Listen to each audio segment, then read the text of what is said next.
मुंबई का एक अस्पताल जिसमें एक 14 साल की मासूम बच्ची एडमिट थी। जिस कमरे में वो एडमिट थी, उस कमरे में किसी भी पुरुष जाति को जाने का इजाजत नहीं था, यानी उनको अनुमति नहीं थी। क्योंकि जैसे ही बच्ची किसी भी पुरुष को देखती थी, वो अपना आपा खो बैठती थी और बेसुध हो जाती थी। आखिर इस बच्ची के साथ ऐसा क्या हुआ था कि पुरुष जाति को देखते ही वो बेसुध हो जाती थी और अपना आपा खो बैठती थी। नमस्कार, मैं हूं देवव्रत पांडे और आप देख रहे हैं न्यूज ऑन द वे। आज की जो सच्ची घटना है वो महाराष्ट्र के पुणे शहर की है। पुणे शहर में भी एक बनवाड़ी थाना पड़ता है। इसी थाना क्षेत्र अंतर्गत एक 14 साल की मासूम बच्ची आज से 3 वर्ष पूर्व 31 अगस्त की रात को पुणे के रेलवे स्टेशन अपने दोस्त से मिलने के लिए चली जाती है। बिना किसी को घर घर पे किसी को जानकारी दिए वो धीरे से पुणे रेलवे स्टेशन के लिए निकल जाती है। उस बच्ची के माता पिता एक नर्सरी में काम करते हैं, जहां पेड़ पौधों की वो देखभाल करते हैं। जब वो स्टेशन पहुंचती है, काफी देर तक खड़ी रहती है। रात के 10 बज जाते हैं, लेकिन उसका दोस्त उससे मिलने के लिए नहीं आता है। अब वो लड़की परेशान हो जाती है और वहीं सड़क पे खड़े होकर के रो रही थी। इसी बीच एक ऑटो सवार उस रास्ते गुजरता है और वो लड़की को देखता है। उसे समझ में आ जाता है कि लड़की के साथ कुछ न कुछ गड़बड़ हुआ है। वो लड़की के पास अपने ऑटो को रोकता है और लड़की से पूछता है कि क्या बात है, तुम क्यों यहाँ पे खड़े होकर के रो रही हो। लड़की सारी घटना उस ऑटो चालक को बताती है। ऑटो चालक वहां से 10 मिनट में फिर निकल जाता है और 10 मिनट बाद वो फिर उस जगह पे वापस आता है और लड़की से कहता है कि सुनो, तुम्हारा जो दोस्त है वो आगे चौराहे पे खड़ा है और यहाँ आने में वो शर्मा रहा है, क्योंकि लेट हो गया है। इस वजह से वो सोच रहा है कि तुम नाराज होगी, इसलिए उसने मुझे भेजा है। तुम ऑटो में बैठ जाओ और मैं तुम्हें तुम्हारे दोस्त से मिला देता हूँ। लड़की ऑटो में बैठ जाती है। ऑटो वाला उसे पानी का बोतल देता है, कहता है लो पानी पी लो, तुम काफी परेशान हो, परेशान होने की जरूरत नहीं है। जैसे ही लड़की पानी का बोतल से पानी पीती है, उसके कुछ ही देर बाद लड़की नशे के अवस्थे में हो जाती है, अर्थात वो बेहोशी के कगार पे पहुंच जाती है। ऑटो वाला इसका फायदा उठाते हुए पास के एक जंगल में ले जाता है और उसका बलात्कार करता है। काफी टाइम तक वो लड़की को अपने पास रखता है और उस लड़की का के साथ दरिंदगी करता है। इसके बाद इतने से उसका मन नहीं भरता है। वो लड़की को फिर ऑटो में बैठाता है और एक लॉज में लेकर के जाता है, जहां पहले से ही कुछ लड़के उसका इंतजार कर रहे होते हैं।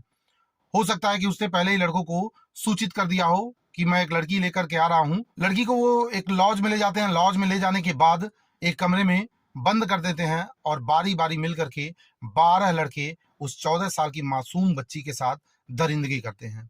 पूरी रात यही कार्यक्रम चलता रहता है। पूरी रात बीत जाती है, दिन निकल जाता है। अलग अलग लड़के बारी बारी आकर के लड़की के साथ हैवानियत करते हैं। ऐसा भी बताया जाता है कि लड़की को नशे का इंजेक्शन भी देते हैं। लगभग 24 घंटे अब बीत चुके थे। लड़की ने न तो कुछ खाया था और ना ही पानी पिया था। वो लोगों के सामने गिड़गिड़ाती रहती थी, रोती रहती थी और माफी मांगती रहती थी, उसे छोड़ने की बात कहती थी।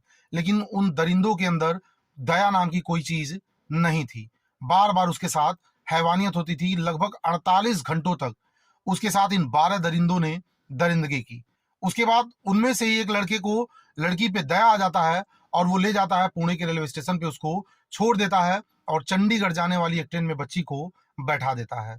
लड़की डरी सहमी ट्रेन में कोने में ही बैठी रहती है और सुबकी रहती है। कई लोग उस रास्ते आते जाते हैं, लगभग सैकड़ों लोग वहां से गुजरते हैं, लेकिन किसी की उस बच्ची पे नजर नहीं पड़ती है। कोई उसका सुध नहीं लेता है कि तुम कौन हो, कहां से आई हो और इस अवस्था में क्यों हो। कोई भी उस बच्ची से नहीं पूछता है। कुछ समय बीत जाता है। उसके बाद आरपीएफ का एक जवान उधर से गुजरता है और लड़की को देख जाता है। लड़की को देखते ही वो समझ जाता है कि लड़की के साथ कुछ ना कुछ गलत हुआ है। जैसे ही वो लड़की के पास जाता है और बच्ची से उसका हाल चाल पूछता है, नाम पता पूछता है, लड़की बेसुध हो जाती है और डर जाती है, फूट फूट के रोने लगती है। इतने में चंडीगढ़ स्टेशन भी आ जाता है। चंडीगढ़ स्टेशन पे बच्ची भी उतरती है और वो जवान भी उतर जाता है। वो जवान तुरंत चाइल्ड लाइन को सूचित करता है। चाइल्ड लाइन से एक महिला अधिकारी आती है और बच्ची के पास आकर के बैठ जाती है। बड़े ही प्यार से बच्ची का हाल चाल पूछने लगती है, लेकिन बच्ची कुछ भी बोल पाने में समर्थ नहीं थी। वो लगातार रोए जा रही थी, रोए जा रही थी।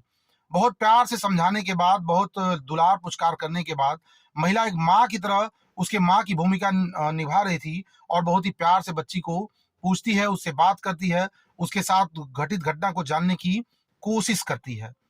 उसके बाद बच्ची को वो खाना खिलाती है उसे उसके कपड़े चेंज कराती है, मतलब जो भी उस महिला से बन पाता है वो उस बच्ची के लिए करती है।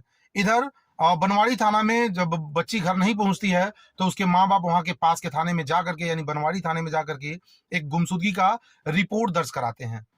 बनवाड़ी थाना की पुलिस भी इस मामले को बेहद गंभीरता से लेती है और बहुत ही शानदार तरीके से जांच को शुरू कर देती है। वो आसपास के सभी सीसीटीवी फुटेज खंगालते हैं, जहां जहां लड़की के जाने की संभावना थी उन सभी जगहों पे जांच करते हैं, लेकिन इसके बाद भी लड़की का कोई पता नहीं चलता है। उसके बाद बनवाड़ी थाना के पुलिस वालों ने लड़की के मोबाइल नंबर का सीडीआर निकाला, इसके बावजूद भी लड़की का कोई पता नहीं चला। कुछ ही देर बाद पुणे चंडीगढ़ पुलिस बनवाड़ी थाना की पुलिस से संपर्क करती है और उसे सारा मामला बताती है। इधर महिला अधिकारी जब बच्ची से बात कर रही थी, बच्ची ने अपनी सारी आप बीती बता दी, जो जो घटनाएं उसके साथ घटित हुई थी वो सारी घटना बच्ची ने महिला अधिकारी को बता दिया। महिला अधिकारी ने जैसे ही बच्ची की आप बीती सुनी, वो भी फूट फूट के रोने लगी। जो जवान उसे ट्रेन से उतारा था उसके आंखों में भी आंसू आ गए। किसी के बच्ची के साथ इस तरह की दरिंदगी हो जाएगी तो कोई पत्थर दिल ही होगा जिसके आंखों से आंसू न निकले। ये बच्ची निर्भया कांड से कम नहीं थी, क्योंकि उससे भी बदतर स्थिति इस बच्ची के साथ की गई थी। 12 लोगों ने उसके साथ हैवानियत किया था।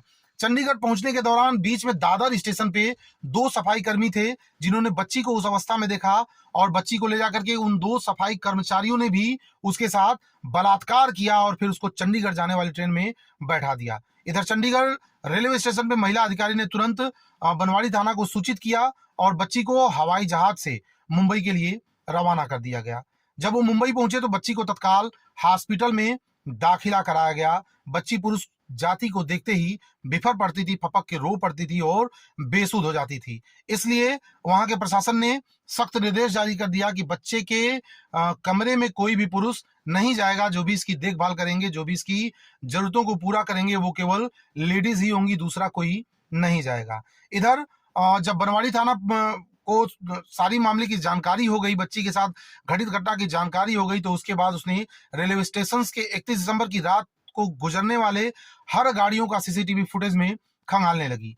इसके बाद एक ऑटो ऐसा जाता हुआ दिखा जिसमें वो बच्ची बैठी थी और उस सीसीटीवी कैमरे में उस ऑटो वाले का ऑटो का नंबर भी कैद हो गया था। उस ऑटो नंबर के आधार पे बनवाड़ी थाना पुलिस ने उस ऑटो चालक को पकड़ा और ऐसे ऐसे करके इन सभी 12 आरोपियों को पकड़ा। उसके साथ साथ दादर स्टेशन पे काम करने वाले उन 2 सफाई कर्मियों को भी पकड़ा जिन्होंने बच्ची के साथ हैवानियत किया था। उसके बाद तत्काल उन लोगों ने उन्हें जेल भेज दिया।